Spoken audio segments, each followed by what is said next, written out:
Halo, assalamualaikum. Ada pertanyaan bang, bagaimana cara gacor buat yang non prioritas? Apakah kalau tidak dapat orderan kita ganti spot lain, boleh gak bang? Nah teman-teman, untuk non prioritas yang ingin gacor, istilahnya ingin mendapatkan banyak orderan, itu ada cara yang harus ataupun yang penting yang harus kita lakukan. Itu adalah jalan di waktu pagi di jam sibuk teman-teman. Waktu pagi di jam sibuk itu dari jam 6 pagi, kalau boleh itu sebelum jam 6 kita udah jalan teman-teman. Jam setengah 6 atau jam 5 subuh itu kita udah jalan. Kita udah jalan dari jam segitu. Nanti di jam-jam sibuk jam 6 sampai jam 9 itu ada orderan otomatis, aktifkan autonya. Nanti orderan otomatis akan masuk ke teman-teman semua yang narik dari sebelum jam-jam sibuk tadi. Nah setelah itu, ketika teman-teman udah dapatkan orderan di jam-jam sibuk, nantinya itu nanti akan konsisten teman-teman di setiap harinya. Yang penting teman-teman konsisten jalan di waktu pagi. Jangan hari ini jalan, besok tidak, besoknya lagi jalan. Jangan seperti itu. Jadi jalannya di waktu pagi setiap hari. Kalau teman-teman udah dapat spotnya, udah dapat jalannya, udah dapat orderannya, nanti otomatis biasanya kalau yang udah pernah dapatkan orderannya ataupun teman-teman yang udah pernah dapat orderannya bisa pesan di waktu pagi, nanti dapatkan teman-teman lagi gitu. Itu sistemnya seperti itu. Ini pengalaman pribadi aja teman-teman. Jadi sistemnya seperti itu. Bagi yang non prioritas jalan di waktu pagi, konsisten, dan dapatkan orderan yang teman-teman dapatkan. Jalankan dengan sebaik-baiknya, jangan pernah membatalkan orderan. Seperti itu. Oke, tetap semangat teman-teman. Halo, assalamualaikum. Teman-teman ada pertanyaan. Bang, apakah verifikasi itu hanya bukannya pada saat pendaftaran aja? Kenapa harus ada verifikasi lainnya? Berapa kali selama seminggu atau sebulan? Dan apakah yang terjadi ketika kita tidak verifikasi? Nah, teman-teman yang bertanya-tanya, kenapa kita harus verifikasi? Karena ini udah di seluruh daerah di Indonesia itu udah verifikasi. Sebelumnya kita beli jaket itu kita verifikasi dulu untuk KTP, SIM, dan juga jaket yang kita beli, sehingga kita udah diberikan prioritas. Nah sementara setelah itu, setelah kita narik, nanti kan akan ada pemberitahuan di aplikasi bahwa kita akan melakukan verifikasi atribut, yang mana itu tujuannya agar pihak kantor tahu bahwa kita narik menggunakan atribut. Kan kebanyakan dari kita, saya sendiri itu tidak menggunakan atribut saat narik, dan itu akan menjadi bagian terpenting dari verifikasi ini teman-teman.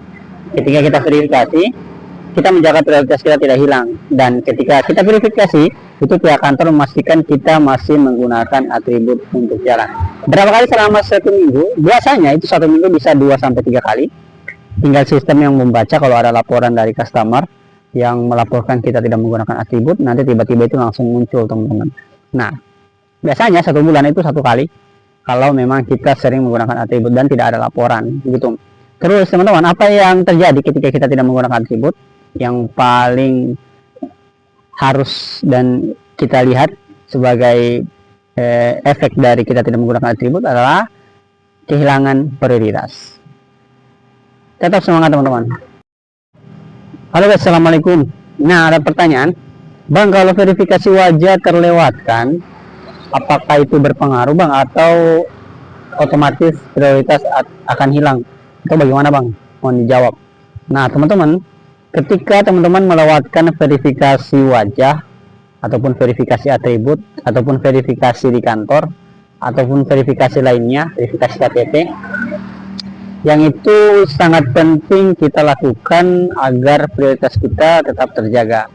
Nah kalau teman-teman terlewatkan seperti itu, otomatis prioritasnya akan hilang. Jadi kita akan disuruh kembali melakukan verifikasi dengan menggunakan jaket kita, dan atau kita bisa disuruh untuk langsung datang ke kantor Maxim terdekat yang ada di daerah teman-teman. Jadi saran saya buat teman-teman semua, jangan lewatkan verifikasi apapun yang lewat di akun teman-teman semua, agar prioritas teman-teman semua itu tetap terjaga dan tidak hilang. Itu semoga bisa menjawab. Halo guys, assalamualaikum, selamat datang di Adik Maxim Tutor. Jadi saya mau jawab pertanyaan kawan kita, Bang. Saldo Kasko bisa buat isi saldo maksim ataupun saldo taksi driver enggak? Nah, teman-teman, untuk saldo di aplikasi Kaspro ataupun yang terkait dengan aplikasi taksi driver itu bisa digunakan untuk mengisi saldo maksim ataupun saldo taksi driver. Jadi, teman-teman itu bisa isi. Bukan cuma bisa isi saldo taksi driver aja, bisa isi pulsa, bisa isi saldo OVO, Dana, dan Gojek maupun Grab. Bisa juga transfer ke berbagai rekening yang teman-teman punya. Gitu. Jadi untuk teman-teman yang mau mengisi saldo menggunakan Kaspro bisa. Di video saya di YouTube Adik Maxim Tutor sudah saya sediakan videonya. Teman-teman tinggal nonton aja, pergi aja ke YouTube Adik Maxim Tutor, nanti akan saya sediakan di playlist. Di situ teman-teman tinggal lihat aja cara isi saldo, tinggal cari aja di situ banyak tata cara isi saldo yang sudah saya berikan di YouTube Adik Maxim Tutor. Itu teman-teman, jadi bisa digunakan untuk pengisian saldo maksim atau taksi driver. Oke, semoga bisa menjawab. Halo guys, jadi saya mau jawab pertanyaan dari kawan kita, Bang. Saya batalin orderan yang titiknya itu jauh dari titik aslinya. Terus saya yang kena pelanggaran, Bang. Itu kenapa? Nah, teman-teman, ketika teman-teman mengalami kendala ini, di mana customer itu ataupun pelanggan memesan maksim itu tidak sesuai titik, itu kita wajib untuk memberitahu customer untuk mereka yang harus membatalkan orderan. Karena kalau kita yang membatalkan orderan, pastinya kita akan kena pelanggaran. Nah, buat teman-teman yang tidak mau terkena pelanggaran, pastikan terlebih dahulu sebelum teman-teman klik sudah tiba. Jadi kalau teman-teman klik sudah tiba, nantinya itu akan mengalami atau membuat teman-teman mendapatkan pelanggaran. Seharusnya teman-teman itu jangan klik sudah tiba dulu sebelum konfirmasi ke pelanggan, sehingga pelanggannya diketahui di mana titiknya. Kalau udah dipastikan, teman-teman jalan dan teman-teman jalankan. Kalau belum dipastikan, teman-teman bisa batalkan dengan klik tindakan dan batalkan orderan aja, dan itu tidak dapat pelanggaran, teman-teman. Jadi teman-teman jangan klik dulu sudah tiba, nanti teman-teman akan bisa batalkan orderannya. Kalau klik sudah tiba, teman-teman konfirmasi ke customer, suruh mereka yang batalkan. Yang penting teman-teman tidak klik mulai jalan. Kalau udah klik mulai jalan, itu pastinya kita harus selesaikan, teman-teman. Itu. Jadi bagi teman-teman yang mengalami kendala ini, coba lagi untuk seharusnya teman-teman konfirmasi sebelum jalan. Oke, tetap semangat.